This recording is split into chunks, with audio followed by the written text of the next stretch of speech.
Hello, magandang gabi, magandang araw, magandang hapon sa lahat. Gerald Claudio here. Kamusta guys? Blessed Monday everybody. Magsisimula na ang linggo. And I hope everyone is excited for the week. Sino sa inyo dito excited ka na mag-network sa linggong ito, no? So hindi nyo mawawala dapat yung sense of excitement and looking forward. Now, there are so many network marketers na hindi sila, alam mo yun, normal naman yun na nadadala ka sa mga nangyayari sa paligid mo. Sino yung nakaka-relate sa ganun? Yung parang, Gerard, gusto ko sanang mag-network kaya lang parang yung feelings ko, yung pakiramdam ko right now, hindi siya umaakma dun sa gusto kong mangyari. Ano ibig sabihin? Parang down ka ngayon, parang hindi mo feel gumalaw, 'di ba? So kung nandun ka sa situation na yon, nakikinig ka ngayon sa akin, and nagna-network ka, gusto mong umangat sa network marketing, gusto mong umusad, gusto mong mag-grow, gusto mong mag-flourish sa network marketing, you have to dissipate your disappointment, sabi ni Jim Rohn. Kailangan matutunan mo alam mo yun, you don't allow your disappointment or yung feeling mo na lack of motivation to stop you from really working on the business or building the business. Agree ba kayo doon? Pero hindi yun magiging topic ko. Pero I hope this video or this training ngayon I'm streaming right now dito sa Facebook page ko, Gerald Claudio, and also you can watch this sa Pinoy MLM Taxes by Gerald Claudio sa YouTube and also sa Spotify. So let's explain. Kung meron mang isang dahilan kung bakit undisputed, ito yung isa sa mga advantage ng network marketing. Kung pag-uusapan natin yung paraan kung paano kakikita sa network marketing, compare mo sa ibang mga pagkakakitaan sa labas, ito yung isang dahilan kung bakit nagustuhan ko yung pag-network. Just so you know, marami naman po pwedeng simulan talaga ng income, lalo na sa panahon natin ngayon. You can even start with Lazada, Shopee, all these online shops. Lalo na right now, meron ka mga TikTok yellow box. You just need to create video and then people will click and you earn commission from that. So, maraming paraan kung paano. Ngayon, is network marketing in a threat right now na ang daming mga pagkakakitaan ngayon? Ano yung pagkakaiba? Ano yung advantage? Okay? By the way, matanong lang pala, meron ba dito na nagna-network ka at the same time, active ka, before ka nag-network, TikTok affiliate ka na? Type mo nga ako. Gusto ko lang makita dito, just for me to see kung ako yung isa sa mga, di ba? So let me explain this one. Paliwanag ko lang itong isang bagay, no? Ito yung isang dahilan. Now, hindi mo naman kailangan na, okay, think about this. Kung maintindihan mo lang kung paano ginagawa ang mga negosyo, you'll just understand that network marketing is kung ano yung gagawin mo sa affiliate, ano yung gagawin mo sa, like halimbawa, kung nakikinig ka ngayon sa akin, tapos financial advisor ka, or real estate ka, no? And you feel like, mas gusto kong tumutok dito. Walang problema kung gusto mong tumutok dyan. Pero ang akin lang point is, yung ginagawa natin sa network marketing is, hindi naman siya iba sa ginagawa ng ibang business. In fact, let me tell you this, na halimbawa, yung sa pagiging unit manager sa financial advisor o broker ka, ganun din naman yung gagawin mo eh. Ganun din naman kung paano mo binibuild ang team mo sa network marketing, ganun din ang gagawin mo kung magbibuild ka sa mga real estates and anyway. So yun. So, but here is one. If you will tell me this is one of the most undisputed, ito yung dahilan kung bakit I would rather choose network marketing compare kung magpakadalubhasa ako sa ibang mga income opportunities sa labas. And the reason is exponential income. Okay? So, what do you mean exponential income? Think about yung network marketing compensation plan mo as of the moment. How are you going to get paid? Paano ka binabayaran sa network marketing mo right now as of the moment? Paano? You sign people up or you get customers. You earn immediate commission from that. No, halimbawa, kung may pumasok, automatically may income ka kagad. Or kapag naka-build yung team mo, may income ka. Kapag naka-build yung team mo, the multiplying factor grows. Maliwanag ba?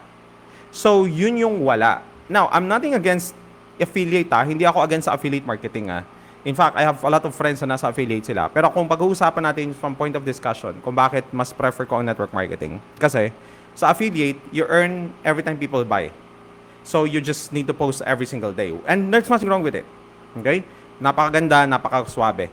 Sa network marketing, you invite a person in your organization, in your presentation, and then kapag nag-decide tong person na to, you earn a commission. Now, at some point, at any point, you feel like parang hindi ganun ka laking income sa simula. Natural sa simula kasi. Pero ito na yan. Kapag nag-snowball yan, halimbawa, yung kaibigan mo nang in-invite mo, nag-invite ng isang person, and yung nag-invite siya, and eventually, 3 na kayo nag-i-invite, yung kinita mo originally nung simula, pwede na siyang mag-times 2 yung impact. With the same effort, kasi tatlo na kayo. And then, yung tatlo naging 6. Yung 6 naging 10. Yung 10 naging 20. Yung 20 naging 30. So, yun yung isang napaka-powerful na undeniable na impact or advantage ng network marketing. Agree ba kayo? Emma Takuchi, magandang araw. Kamusta? Do you agree? Type nyo nga agree sa my comment kung agree kayo. By the way, if you're watching this for the first time, bagong-bago ka dito sa page ko, my name is Gerard Claudio and I'm an active network marketer. And ang hangarin ko dito is matulungan ka, regardless kung nasa company compensation plan ka o product man ang ino-offer mo, na mabigyan ka ng ma-encourage ka that hindi nasa tamang opportunity at nasa tamang industry ka. I know it's really tough na minsan madalas mag-isa ka lang ginagawa yung network marketing business mo. Hindi madali yun. Kaya, in my small way, this content na ginagawa ko, I hope makatulong sa inyo. And I hope sa pag-build natin dito ng content ko is, alam mo yun, like, dumating ka sa point na magkaroon ka na ng tuloy-tuloy na pasok ng income. And eventually, mag-exponential, mag-multiply yung income mo. And makuha mo yung mga pangarap mo. Tama? The reason kung bakit natin gusto magnegosyo, kasi gusto natin may mga pangarap tayo, may mga goals tayo sa buhay. And isa sa mga advantage ng exponential growth sa network marketing. Okay?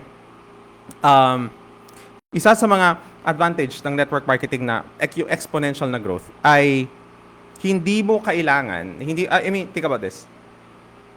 Gawin mo siya in the next couple of years. Maybe give yourself 3 to 5 years. Basta talagang diretso todo mo ha. Wag mong babagalan kasi kapag binagalan mo, ganun din naman eh. 'Di ba? Mas makakatipid ka ng oras. Paano ibig kong sabihin, Jared? Kasi kapag nag-effort ka sa network marketing at tama yung pagkakaprocess ng pagkakanegosyo mo, mas makakatipid ka ng maraming oras.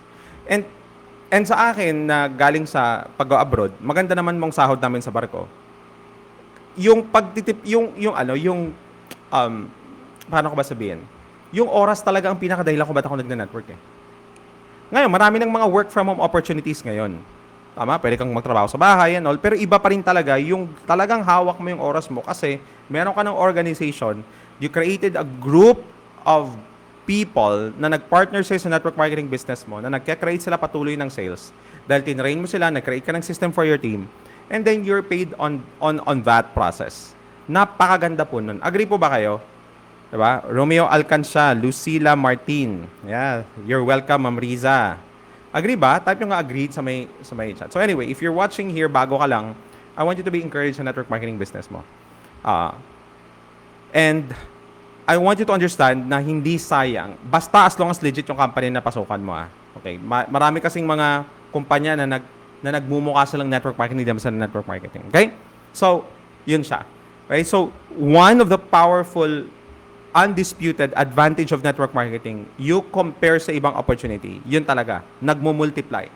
Ang usong term natin dyan, leverage. Leverage income, which means you don't earn on your effort lang, you earn on the effort of the team. Kumbaga, you earn a percentage sa effort ng team na kinreate mo, which creates more time for you. Diba? And, yan ang yan ang, yan ang isa sa mga advantage. Okay? So, yun. Anyway. So, ayan.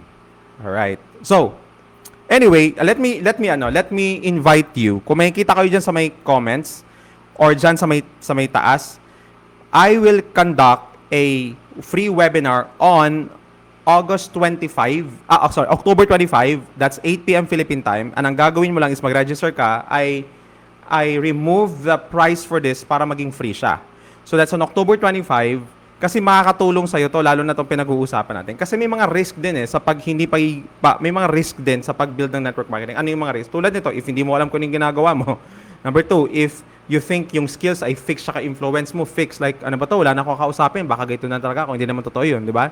If you lack the proper guidance and mentoring, or at some point, alam mo yun, generally parang lito ka lang talaga, register because we're gonna talk about a lot sa October 25. That's 8 p.m. Click mo dyan, you can register, And see you sa October 25. That would be a month from now. Okay? So, yun lang naman.